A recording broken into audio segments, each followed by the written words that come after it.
Hello, my name is Henry Silverman, and today I'd like to discuss about health inequities, what are they, and how to address them.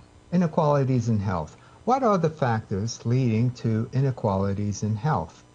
Well, here is a slide showing numerous factors that could lead to health inequalities. We have genetics, gender differences, inequalities based on individual choice or lack of choice, biological characteristics, environmental factors, and all the rest that you see here. For those who are visual learners, here is a slide showing a pictorial representation of the estimated percent contribution to health inequalities.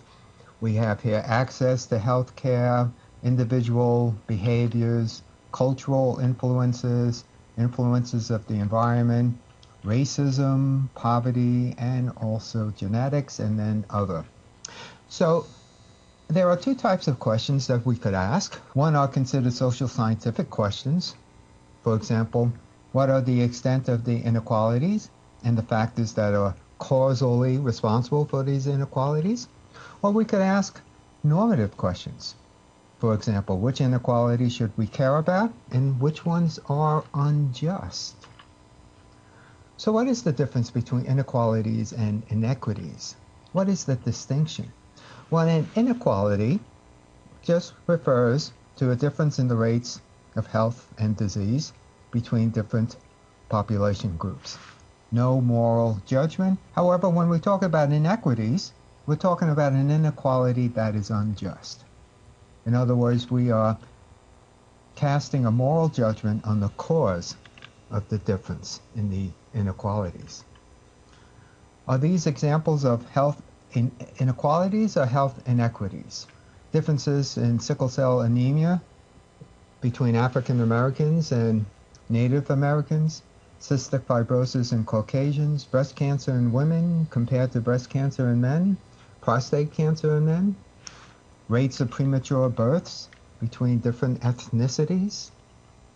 Here's a slide showing that premature births do differ by the different ethnicities and races.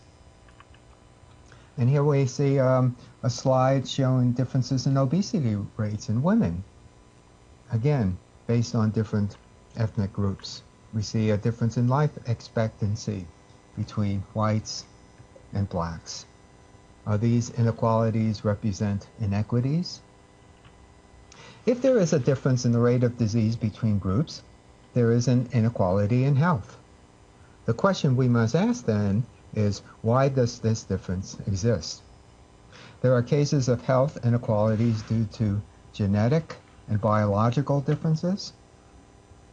These are not necessarily differences that are unjust, so they would not be health inequities. Other inequalities due to social, economic, political factors might be unjust. So the difference between inequity and inequalities: inequities refer to the avoidable, unequal provision of resources which result from discriminatory or structural, systematic differences in social or political status, gender, economic level, ethnicity, or cultural status. Achieving equity involves removing unjust differences between groups of people that are caused by the unequal provision of resources necessary to achieve equality in health status. Equity is the righting of the injustices represented by inequalities or poor health conditions among the disadvantaged. Essentially, equity is the absence of systematic disparities in health between groups with different levels of underlying social advantage or disadvantage. And inequity, by definition, represents an unfair. Why address inequities? Inequities are unfair. They affect everyone in the population. Inequities are avoidable, and interventions to reduce health inequalities are largely cost-effective. And addressing inequalities that are unfair enhances population health. So we had this poll, which of the following provides the best justification for addressing inequities in a population? And most chose duties of beneficence or generosity, and a quarter said claims of justice, and another quarter said mutual benefit. The point I want to make is that if we think that inequities are due to unfair distribution of social and material goods in the population, then the best justification to right a wrong is based on claims of justice, as the present inequities are due to unjust social institutions that cause the inequities. If a justification is based on claims of justice, then somebody has an affirmative obligation to address those inequities. Duties of beneficence is something that someone could do out of the generosity of their heart. It's not considered as strong as an obligation as one that is based on claims of justice. At first glance, generosity or duties of beneficence seems like a good thing to do. However, the receiver of the generous benefit may hold a different opinion. Essentially, they look at a generous gift as a handout. However, if they feel they've been a victim of an injustice, their sense is that someone is obligated to right a wrong. In regards to mutual benefit, again, something that is done out of enlightened self-interest is not as strong an obligation as a claims of justice. Beneficence is something that we could do or we don't have to do. Mutual benefit is something that we could do or we don't have to do. But a claims of justice, if an inequality is based on unfair practices, this is something that we are obligated to do. So what is social justice? Social justice is concerned with human well-being. It's concerned with social institutions that are designed to enable people to be more likely to exercise their capabilities to achieve a concept of a good that's defined by themselves. The issue is, which theory of social justice do we use to distribute fundamental primary goods that enable people to lead their concept of the good? This is the job of justice. And I gave you this question just to demonstrate the different types of theories of justice that could serve as a framework of a distribution policy.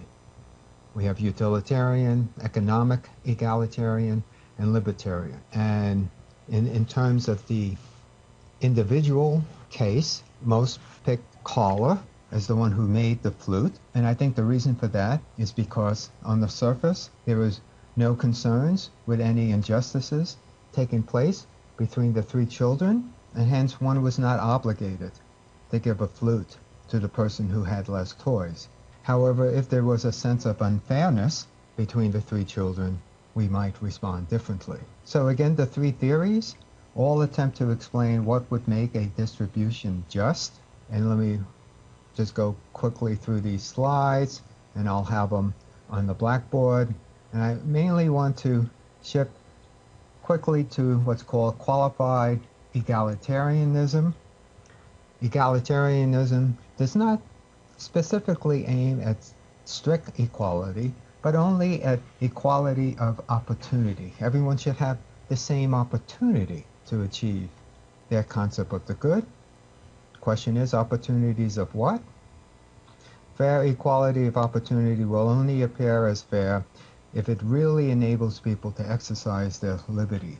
According to this criterion, people must be enabled to live an integral, self-responsible life in order to enhance their health. And I asked you this question about whether public health programs in general should strive to reduce inequities even at the cost of foregoing aggregate health, and a majority said yes. And I think that goes with a qualified egalitarian theory of social justice, and specifically, we need to give comparative weights to competing principles, distribution, equality versus aggregate enhancement. This is addressed nicely by the theory of John Rawls, In his classic, A Theory of Justice, John Rawls believed that justice is the first virtue of social institutions. Therefore, in a just society, the liberties of equal citizenship are taken as settled. The rights secured by justice are not subject to political bargaining or to the calculus of social interests, and injustice is tolerable only when it is necessary to avoid an even greater injustice. His theory of justice honed down to two basic principles. The first principle, each person is to have an equal right to the most extensive total system of equal basic liberties, compatible with a similar system of liberty for all. Social and economic inequalities are tolerated only if you have a precondition that offices and positions are open under all conditions of fair equality of opportunity, and they must also satisfy the difference principle, meaning that any inequalities will be tolerated only if they have the greatest benefit towards the least advantage. This difference principle means all social goods are to be distributed equally unless an unequal distribution would be to everyone's advantage. And then finally, John Rawls considered the primary goods to be consisting of rights, liberties, and opportunities, income and wealth, and social basis of self-respect. Rawls' principles of justice regulate the key social determinants of health. The first principle assures equal basic liberties, guaranteeing effective rights of political participation. Fair equality of opportunity principle assures access to high-quality education, early childhood interventions, etc., aimed at eliminating class or race disadvantages. And Rawls' difference principle permits inequalities in income only if the inequalities work to make those who are the worst off as well off as possible. The first part of Rawls' second principle is visually shown in this slide. The societal determinants of health based on social and political position, which determines access to income and property, access to social resources, access to education and employment. Opportunities are open to all.